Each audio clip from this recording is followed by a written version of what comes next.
Peru is one of the most biodiverse countries in the world, from the Andes Mountains to the Amazon forest.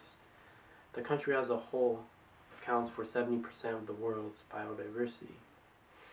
However, it's being threatened by climate change. And you might be asking yourself, how does this affect in relation to where I live? The country is located south of the border, thousands of miles away. But you see, it's not only a problem for Peru, but it's a problem for the entire world.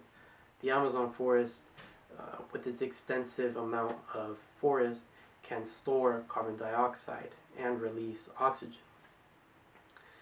And it's often referred to as the Earth's lungs. So in today's presentation, I will be discussing carbon pricing with Peru's climate change mitigation. I'm Jose Jimenez, and I'm a UW student that has done extensive research to discover the potential solutions with carbon pricing. Firstly, I will be talking about Peru's current climate change legislation. Secondly, I will be discussing Peru's topography in relation to its emitting sectors. Thirdly, I will be discussing Peru's economic infrastructure.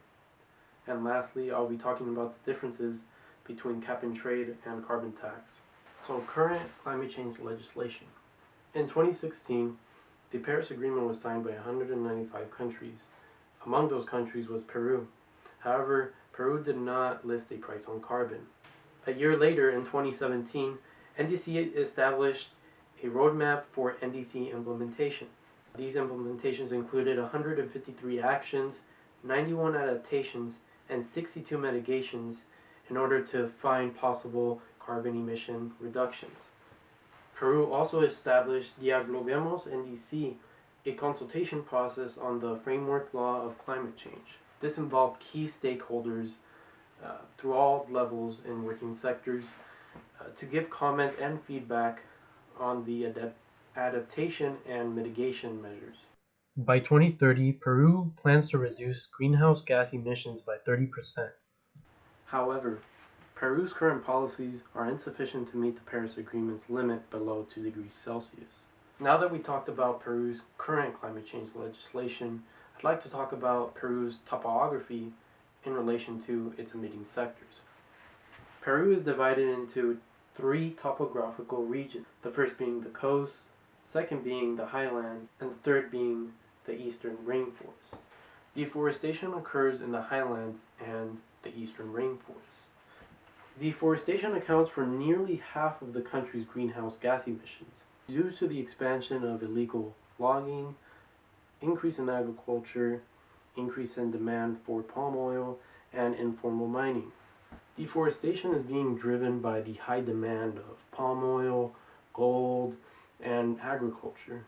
So this causes land to be cleared, and without these trees, there's more CO2 in the atmosphere. This is why it's so catastrophic to the environment, not only to Peru, but to the entire world. So I would like to talk about Peru's economic infrastructure.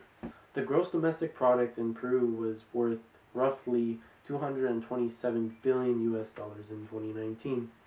Mining, agriculture, fishing, and tourism are the biggest industries in Peru. However, Peru remains to be a third world country. And lastly, I'd like to talk about the differences between cap and trade and carbon tax.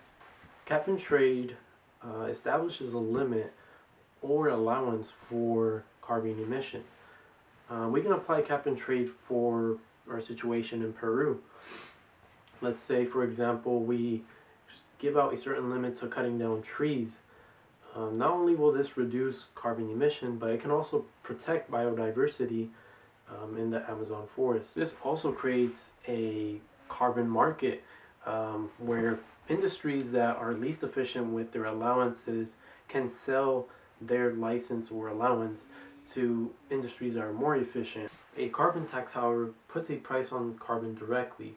So this makes the products in which carbon emission was required in the production line to increase. This discourages consumers because prices go up, and it pressures industries and households to move towards more sustainable, cleaner, and efficient energy.